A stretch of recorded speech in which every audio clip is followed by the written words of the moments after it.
que eu vou colocar para vocês agora?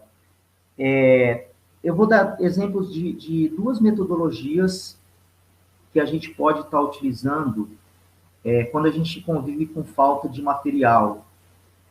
A primeira é você trabalhar com uma bola.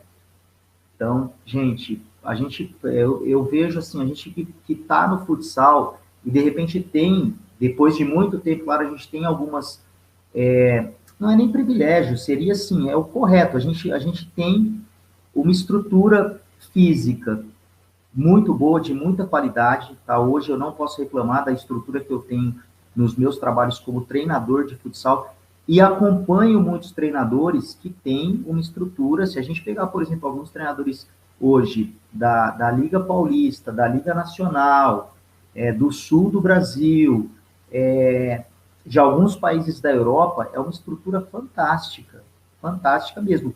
Mas a gente tem muitos profissionais que não têm material para trabalhar.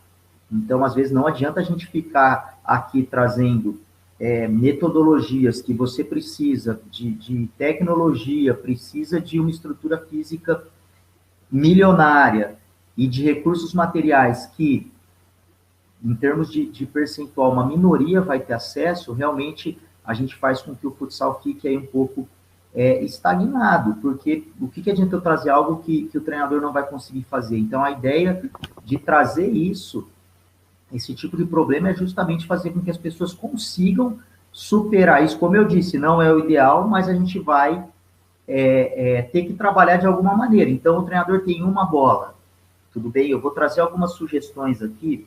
Primeiro, se você tem uma bola no treino, você vai ter que priorizar algumas coisas, e aí eu recomendo que você priorize a questão técnica, certo? A questão técnica é fundamental. A técnica no futsal é um jogo de muita precisão, de muita intensidade, você toca muitas vezes na bola, então a preocupação na hora que você tem pouco material, pouco tempo para treinar, técnica. E você tem uma bola, você tem o quê? Duas equipes. Então você não pode, de repente, se dar o luxo aí de organizar algumas coisas individuais, por exemplo. Você vai, de repente, desperdiçar o tempo e o trabalho aí para algo que pouca gente vai ter e vai demorar muito, vai levar muito tempo. Então, na medida que você, com uma bola, divide duas equipes, é uma coisa muito simples, muito básica, e aí, a partir dessa divisão, é que você começa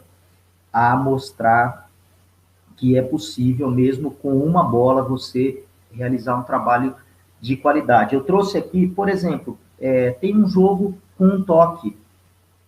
Então, esse jogo é um jogo bem simples, tá? Você pode dar um toque na bola só e pronto. Então, nesse jogo, o que você vai estar valorizando? O aspecto coletivo.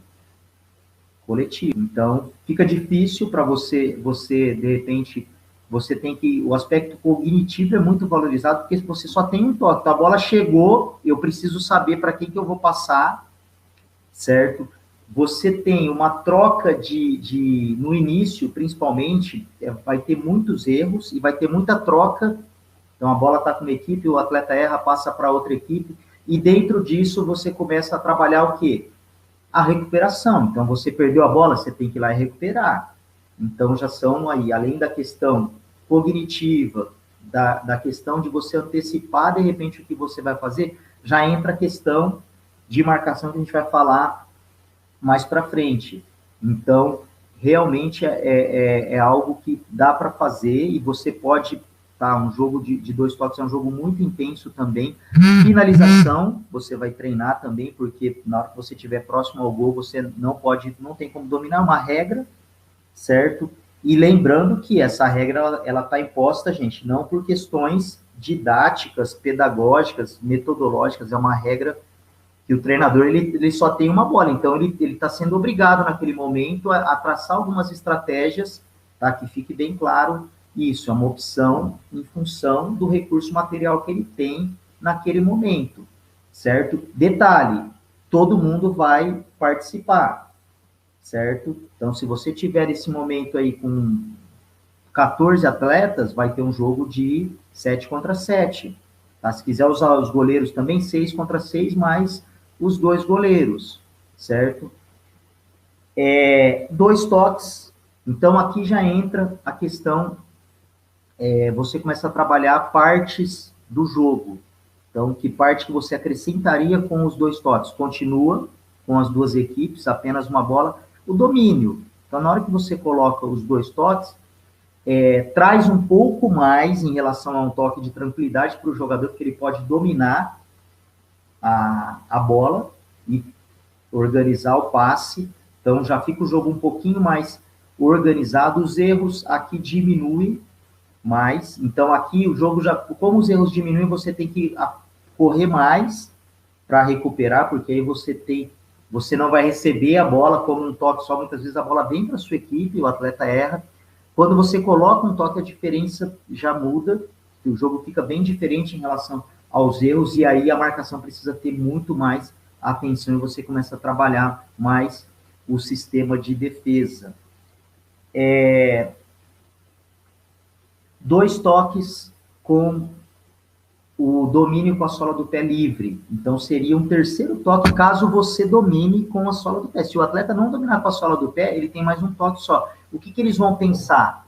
Pô, eu vou dominar para mim poder ter um toque a mais, certo? Então, esse jogo é um jogo bem legal também, porque ele fortalece muito essa questão de você entrar pisando, de você segurar a bola com a sola do pé, e é uma coisa instintiva, naturalmente os atletas vão assimilando essa situação. De novo, você lembrando que você está com uma bola, certo? Eu vou falar isso porque é o tema do vídeo, gente, é pouco material, então pouco tempo para treinar, quer dizer, foi o que você conseguiu ali elaborar. Então, se você colocar, e aí dentro dessas estratégias que eu estou colocando, se a gente pegar, por exemplo, até aqui, a gente já teria um treino, certo?